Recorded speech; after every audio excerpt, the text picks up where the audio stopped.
Hola, ¿qué tal? ¿Cómo están? De regreso a este episodio del podcast de Insight, Salud Mental Integral. Y mi nombre es Walter Villalobos y estoy con Alejandra Cepeda. Hola, Ale. Hola, ¿cómo están? Súper bien. Nos perdimos un poco, estuvimos ausentes varias semanas, pero estábamos trabajando y también tratando de ver cómo podíamos continuar con este tema, ampliándolo un poquito más. Ok, entonces vamos a seguir hablando acerca de los mitos que encierran el uso de los medicamentos psiquiátricos. De eso era lo que estábamos hablando y les habíamos dicho que queríamos seguir un poquito más ahondando en este tema y me pude encontrar con algunos otros mitos acerca de esto, ¿verdad? Del uso de medicamento psiquiátrico. Entonces fíjate que me encontré con uno que dice que los medicamentos me van a hacer sentir peor que los síntomas de la enfermedad. Sí, lo he escuchado. Creo yo que en general cuando uno utiliza medicamentos, uno puede y debe plantearle al paciente de que se pueden esperar algunos síntomas como efectos adversos. Son efectos esperados en los medicamentos que uno no quisiera que aparecieran, pero generalmente son frecuentes. Por ejemplo, digamos, en los antidepresivos, los síntomas que más predominan dentro de ellos son los síntomas gastrointestinales. Entonces tener un poco de náusea, sentir un poco de eh, plenitud o como mucho gas son de los más esperados. Y si bien es cierto que alguno de estos síntomas puede llegar a causar mucha molestia o puede ser como un poco difícil, digamos, de experimentarlos, y a veces son o pueden llegar a ser como también un problema. En general, la gran mayoría de ellos son bien tolerados o desaparecen después del uso de los medicamentos. Y en mi experiencia, en lo que he leído, la mayoría de ellos podemos decir que son, digamos, menos graves que la enfermedad en sí. Pero claro, también uno tiene que ponerse a pensar y para mí, dentro de la experiencia que tengo, es importante también darle la prioridad cuando el paciente experimenta estos síntomas, porque si bien estamos diciendo que la mayoría son tolerados, se limitan en el tiempo, es decir, luego de unos días de estar con el medicamento se van a resolver, hay otros que no. Y hay otros que pueden potencialmente ser graves o incluso, digamos, como causar molestias severas. Entonces, en conclusión, no creo que los síntomas sean peor que la enfermedad, digamos, los efectos adversos que pueden causar los medicamentos, pero hay algunos que sí pueden representar, digamos, como un problema grave. Son los menos, es lo menos frecuente, y lo importante entonces acá sería, digamos, poder preguntarle o tener la confianza de preguntarle al médico que se lo receta, ¿verdad? Si lo que estoy experimentando es esperado.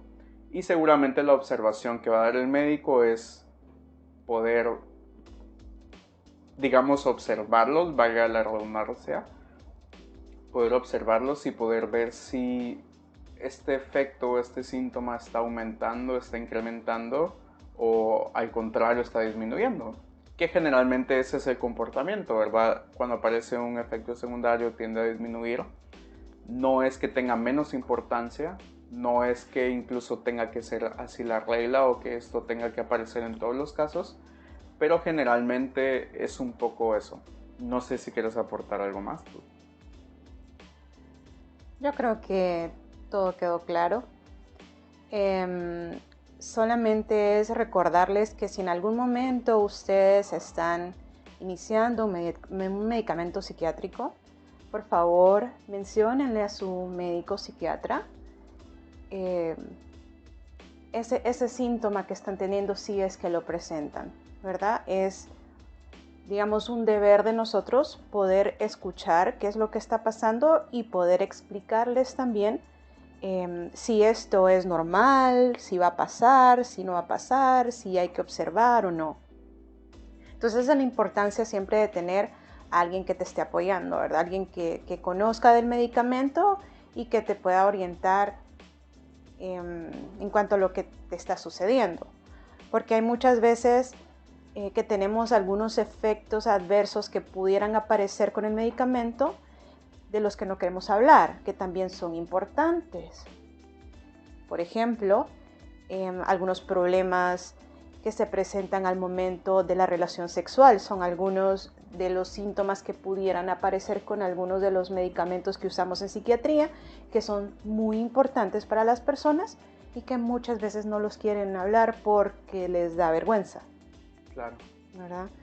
Tener esa confianza de poder hablarlo y poder consultar e incluso, aunque les parezca mínimo, aunque les parezca, digamos, esto ya me lo dijo el doctor, para nosotros es importante, digamos, que nos lo puedan decir, porque nosotros también ahí podemos valorar si hay que dar alguna otra indicación adicional o incluso algunas palabras solamente, como decías, de es esperado, es algo, digamos, que puede aparecer, ayudan también a reconfrontar o tener, digamos, como la seguridad o la confianza de que el medicamento va a funcionar, de que está, digamos, dentro de lo esperado que pueda suceder. Y algo importante que en algún momento leí también, que muchas veces, digamos, cuando aparecen estos síntomas, uno puede también amplificar, digamos, como la experiencia de los mismos. Por ejemplo, si empiezo a presentar un poco de náuseas y yo estoy pensando una y otra vez en las náuseas y en lo mal que me está haciendo este medicamento, el síntoma puede volverse, digamos, como un poco más difícil de llevar o puede, digamos, como aumentar su intensidad o estar apareciendo, digamos, como de una forma más frecuente. Entonces también, digamos, el consultar ayuda a esto, ¿verdad? Claro. Entonces, bueno, esperamos que eso haya quedado claro. Y vamos a pasar a un siguiente mito, que es: ¿el medicamento psiquiátrico va a cambiar mi personalidad o va a cambiar quién yo soy? Eso está muy bueno porque en general la personalidad nosotros sabemos que es un conjunto de varias cosas y que si bien, digamos, cada uno de nosotros tiene como ciertos rasgos de una personalidad que lo van distinguiendo, que van moldeando cómo percibe ciertas cosas, cómo piensa, cómo actúa. Ciertamente la personalidad para mí y para muchos sigue moldeándose y sigue cambiando conforme uno va teniendo experiencia. Entonces es algo que va cambiando en el tiempo. Entonces el medicamento no precisamente es que va a cambiar la personalidad de uno, sino la personalidad para mí va a cambiar independientemente de este un medicamento o no. Y claro, hay algunas características, algunos rasgos que pueden cambiar más o menos dependiendo de no tanto un medicamento, sino de nuestra experiencia, lo que nos sucede. Por ejemplo, hay ciertos rasgos de una persona que pueden cambiar, por ejemplo, si en algún momento tuvo un evento traumático o tuvo un hijo. Hay ciertas cosas que se van a perfilar más de esa personalidad, de esos rasgos, y realmente ningún medicamento cambia la personalidad de una persona. Yo estoy de acuerdo con eso. Creo que la personalidad no cambia. El medicamento no está hecho para cambiar la personalidad. El medicamento está hecho para poder ayudarte a aliviar ciertos síntomas que probablemente puedan hacer que tú te sientas muy triste, muy enojado y que te esté causando problemas. Entonces ahí es donde queremos ir con el medicamento, no a cambiar tu personalidad. La personalidad va a seguir siendo tu personalidad con los mismos rasgos que pueden atenuarse un poquito, sí, pero no cambiar. Tú no vas a cambiar quién tú sos solo por tomar medicamento de psiquiatría. Y al mismo tiempo, yo diría, pues depende también del cambio. Es decir, es un cambio que va a favorecer tu bienestar. o es un cambio que va a desfavorecerte. E incluso así, tanto para el que favorezca el bienestar o para algo, digamos, que puede ser desagradable o desfavorable, ponérselo, digamos, como a un medicamento es totalmente, digamos, contrario a todo lo que conocemos de medicina y a lo que esperamos de los mismos, porque, como dijo Alejandra, los medicamentos no se investigaron con ese objetivo y hasta el día de hoy no hay ninguno que haya tenido esas atribuciones o que se le haya conocido ese efecto. Ok.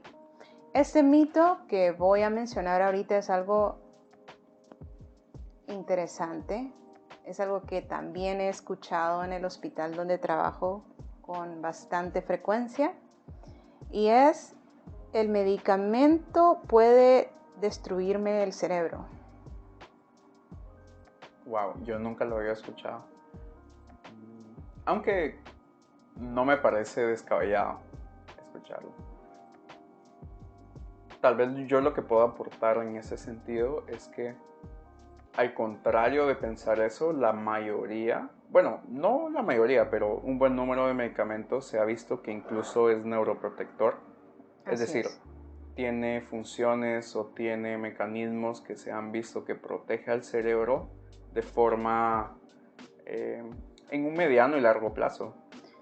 Y es que, miren, si nos ponemos a pensar en una persona que padece de una enfermedad psiquiátrica, a quien no se le ha dado medicamento, no se le da tratamiento y esa enfermedad progresa, es mucho más probable que sí haya daño cerebral o cambios en la estructura del cerebro que puedan ir, digamos, afectando a la persona. Claro, que van avanzando y van deteriorando. Exacto. Entonces, si nosotros tenemos la oportunidad de poder utilizar el medicamento para que esto no progrese o pues para que tengamos, digamos, un control de la enfermedad, creo que vale la pena tomarlo. Creo que es más benéfico que dañino el uso del medicamento psiquiátrico siempre y cuando esté indicado, pues. Claro. Y ahí viene la otra parte de que, si bien es cierto esto que les estamos diciendo de medicamentos que se han estudiado con buena evidencia de uso de forma crónica sin ningún tipo de daño a nivel neuronal, hay un grupo de medicamentos que sí causan un daño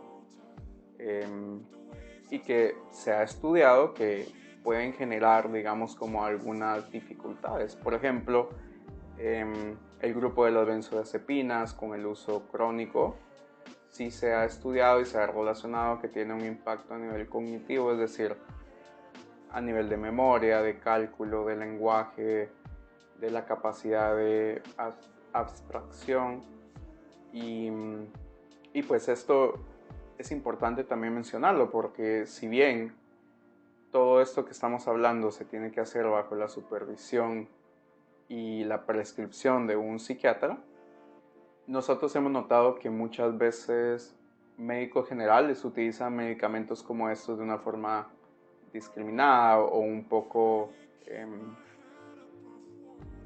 para aliviar ciertos síntomas que encuentran en sus pacientes, pero no están al tanto, digamos, de estas consecuencias negativas que pueden causar o de esto que tú te referías, de poder, digamos, como dañar el cerebro.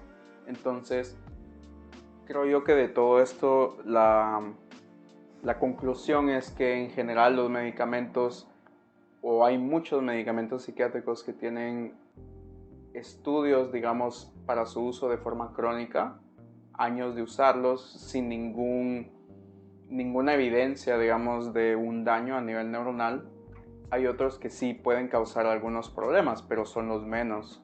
Y la mayoría de psiquiatras deberíamos, y estoy casi seguro que un psiquiatra conoce, digamos, como esas consecuencias o esos riesgos de los cuales les van a informar a ustedes, y que en algún momento también seguro les pueden plantear si hay más beneficios versus el riesgo de usarlo de forma crónica, de forma consecutiva, ¿verdad? Sí, creo que eso de las benzodiazepinas lo pudimos platicar en el episodio anterior, ¿verdad? Es importante volver a tocarlo porque este tipo de medicamentos, como mencionaba Walter, son recetados en muchas ocasiones. No puedo decirlo de forma indiscriminada porque pues, o sea, se da el medicamento para, como dijiste, aliviar el síntoma, pero lo importante es explicarle a la persona que te consulta los riesgos que puede tener el uso del medicamento a largo plazo y pues si nos salimos también del orden y la prescripción médica, pues. Sí, fíjate que yo lo mencionaba como indiscriminado porque, bueno, en mi otra parte de perlas psiquiátricas que yo les mencionaba o les hablaba acá sobre el sueño, se ha visto, digamos, o hay estudios acerca de que los médicos de otras profesiones o médicos generales tienden, digamos, como a todas las personas que tienen un problema, por ejemplo, de insomnio o de ansiedad, recetar este tipo de medicamentos. ¿Y cuál es el problema? Como nosotros dos bien sabemos y les quiero compartir a ustedes. Por ejemplo, el insomnio a veces es una causa, a veces es una consecuencia, a veces va acompañado de otro trastorno. Incluso depende, digamos, como hacer una buena evaluación, poder definir qué es lo que lo causa. Entonces, a veces eso es lo que se ha visto, de que realmente estos protagonistas como el médico general o otras profesiones afines que no tienen la delicadeza de hacer una evaluación más exhaustiva o más especializada, tienden, digamos, como a no poder observar, como bien dice el dicho, nuestros ojos no pueden ver lo que la mente no conoce. Entonces tienden, digamos, como a perderse un poco en poder hacer un diagnóstico de, por ejemplo, un problema de ritmo circadiano versus un insomnio secundario, ansiedad, etcétera, etcétera. Entonces por eso yo te lo mencionaba así, pero tenés toda la razón también, que a veces se centran un poco más en el corto plazo y se pierde un poco ese mediano o ese largo plazo, y generalmente ahí es donde uno ve a los pacientes usando estos medicamentos de forma crónica o incluso abusando de ellos, ¿verdad? Sí. Y bueno, creo que este último que voy a mencionar es el último que vamos a tocar en este episodio y este está bien interesante tú. De verdad. Sí. Miramos. Y es, si tomo medicamento psiquiátrico, entonces las personas me van a juzgar. Ok. ¿Vos qué pensás? Es difícil. Porque aquí creo que ya habíamos hablado de esto también y es el estigma de la enfermedad psiquiátrica, ¿verdad? Me parece muy extraño, extremadamente extraño, que una persona pueda aceptar fácilmente a una persona que padece de presión alta o hipertensión, que toma su medicamento para estar bien, o un diabético que toma su metformina o se inyecta su insulina para estar bien, y no pasa nada, ellos pueden trabajar bien, ellos pueden estar bien en su familia, su trabajo, y todo está bien. Es una enfermedad crónica, ¿no? Una enfermedad psiquiátrica también. Necesitan el medicamento para estar bien y pueden ser funcionales cuando el medicamento pues, se lo están tomando. Ahora, eso sí, tenemos que saber estamos hablando de casos a casos, ¿verdad? Depende también del tipo de enfermedad que esté teniendo la persona. Pero el punto que quiero dejar aquí es, el trastorno psiquiátrico también es una enfermedad, como cualquier otra, y se trata. Y hay muchas personas que por desinformación tienden a juzgar a las personas que padecen de enfermedades psiquiátricas. Entonces, sí pueden ser juzgados. Sí, tenés toda la razón y creo yo que mucho de la lucha, si escuchan ahí roncando, es nuestro perro. Entonces, él está acompañándonos, el Q. Creo yo que una de las luchas que se ha hecho en la psiquiatría últimamente es acerca de ir quitando, digamos, un poco el juicio, el estigma que hay alrededor de nuestros pacientes, el paciente psiquiátrico. Y al mismo tiempo, a mí me llama poderosamente la atención ahorita que estabas hablando de eso, porque si bien es cierto, como sociedad nosotros tenemos que tratar de cambiar la visión que hay acerca de cómo se plantea, digamos, la salud mental, y dentro de eso, justo lo que decías, es una enfermedad como otras, que requiere su tratamiento como otras, que puede tener a veces un momento de crisis como otras, que las personas, como tú bien decías, dependiendo también de la enfermedad, pueden llevar una vida completamente normal. Y dentro de eso mismo, creo yo que al mismo tiempo uno debe trabajar con los pacientes, digamos, psiquiátricos para formar esto de resiliencia, que nosotros sabemos que es una parte, digamos, como importante también en el individuo. Y con resiliencia yo me refiero a la capacidad de estas personas también de poder, digamos, como adaptarse a ciertas cosas en su ambiente. Dentro de eso, este ambiente lleno de juicios, lleno de estigma, lleno de dificultades. Es decir, un trabajo en esos dos rubros al mismo tiempo. Porque de verdad, esta es una opinión personal, no sé si la compartís, pero no creo que lleguemos a un punto donde todas las personas puedan dejar de emitir juicios. Es decir, el ser humano se caracteriza mucho por eso, somos, incluso yo lo veo en mi clínica, me pasa con mis pacientes, a veces me pasa incluso a mí mismo de emitir juicios en base a lo que veo, a lo que pienso, a lo que creo. Y por supuesto, el trabajo tiene que continuar, tiene que seguir haciéndose porque necesitamos una sociedad que sea menos juiciosa, que sea menos trivial con ciertos asuntos o Que sea más inclusiva. más inclusiva totalmente. Pero al mismo tiempo, como yo te digo, creo yo, digamos honestamente, que es un trabajo que va a ser difícil, pues como cuando la gente habla, digamos, como de esta paz mundial, ¿me entendés? Es decir, es cierto, todos quisiéramos alcanzarla, pero es un poco como utópico, también sabemos que no vamos a llegar ahí. Y Claro. claro, eso no quita, digamos, también que demos pasos en esa dirección, que es justo lo que pretendemos hacer.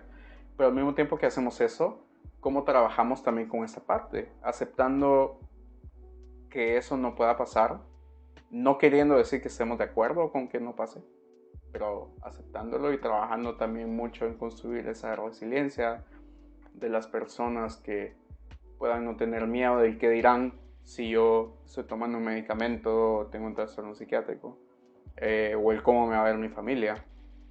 Y generalmente eso es, digamos, lo que causa también un poco de dificultades o problemas en ellos. Y claro, toda la parte de la sociedad, de gobiernos a nivel político, etcétera, etcétera, que podemos estar hablando. Pero es el aporte que les puedo hacer desde mi percepción y Walter como individuo. Bueno, yo pienso que, así como dijiste, no podemos cambiar la mentalidad de todo el mundo, porque no se puede. Y sí, es cierto, somos humanos y los humanos juzgamos, aunque no queramos. Es algo que se nos da de forma natural. Lo que también creo es que siendo humanos podemos cambiar nuestra forma de pensar y ser ese tipo de personas que damos un poco más de apertura. Y pues, como decías, no es algo como que vamos a llegar a tenerlo como la paz mundial, pero es trabajo de cada uno de nosotros, psiquiatras, psicólogos, personal de salud, consultantes, poder ir cambiando poco a poco lo que las otras personas piensan, ¿verdad? Claro. O ir enseñando, porque es más que eso, enseñar y educar. Y cada generación que venga un poco mejor. Bueno, ¿nos despedimos? Sí, entonces espero que hayan disfrutado de este episodio de nuestro podcast. Si quieren que hablemos acerca de más mitos, pues tenemos todavía de dónde agarrar más información. Si no, pues entonces nos veremos en otro episodio hablando de algo diferente. Bye, chao.